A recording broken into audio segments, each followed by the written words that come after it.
اس صدی میں آپ کو معلوم ہے سوویت یونین کا نام و نشان نقشے سے ختم ہو چکا.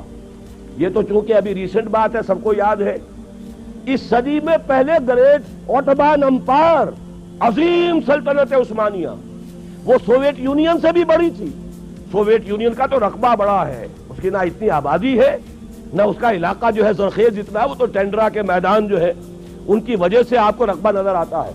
گریٹ اوٹومان امپائر، یہ پورا ابھی جو یوگوسلاویہ کہہ رہے تھے، یوگوسلاویہ کیا، پورا ایسٹ یورپ جو ہے یہ ان کے زیر نگین تھا. اور پورا شمالی افریقہ، پورا ویسٹ ایشیا، 3 بر اعظموں پر پھیلی ہوئی ایک عظیم مملکت، اور نام و نشان ختم ہو گیا. ترکی نام کا چھوٹا سا ملک رہ گیا. اسی طریقے سے یہ بالکل ہو جانے والی بات ہے، نہ سمجھیے گا جو ہسپانیہ میں ہوا تھا اور جو اب بوسنیا میں ہو رہا ہے وہ یہاں نہیں ہو سکتا.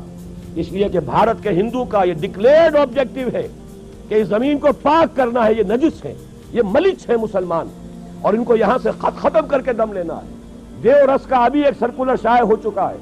تمام ہندو سماجی سیاسی تنظیموں کو اس نے یہ لیٹر بھیجا ہے، سرکولر بھیجا ہے کہ اب وقت آ گیا ہے کہ ہم کمر کس لیں کہ بھارت کی پاک سرزمین کو مسلمانوں کی نجاست سے ہمیں پاک کرنا ہے.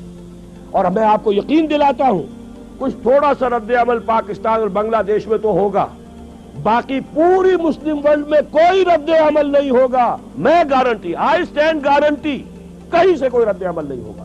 اس لیے کہ ایودھیا کی مسجد پہ انہوں نے دیکھ لیا، ہم نے بھی جو رد عمل کیا ہے وہ کوئی صحیح رد عمل تو نہیں تھا. ہم نے مندر گرا دیا، کیا حاصل ہوا؟ بدنامی دنیا میں مول لے لی، دینی اعتبار سے بھی غلط اور دنیاوی اعتبار سے بھی غلط. فائدہ کچھ نہیں، نقصان ہی نقصان.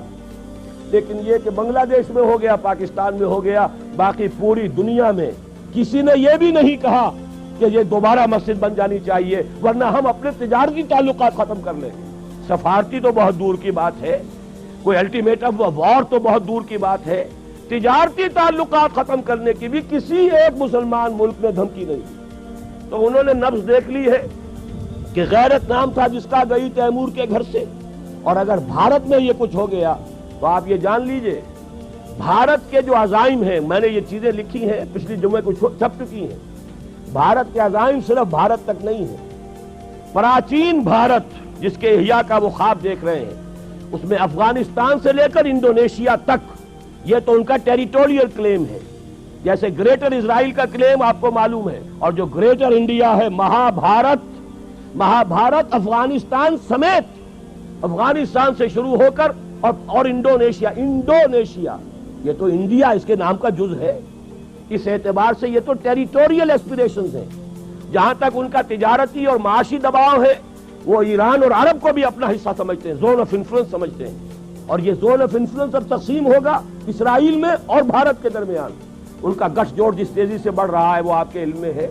اور جس طریقے سے اسرائیل کا ابھی بیان آ گیا وزیر اعظم کا اسحاق رابین کا کہ یہ جو ہے کشمیر کا جہاد بھی ہو سکتا ہے کامیاب ہو جائے. وقت پر اب اپنی ہمت جو ہے اس کو پورے طریقے سے کمر ہمت کس لو، اور مسلم فنڈامنٹلزم کو ختم کرنے کے لیے ہم سب کو جو ہے we should join hands to finish up with this Muslim fundamentalism.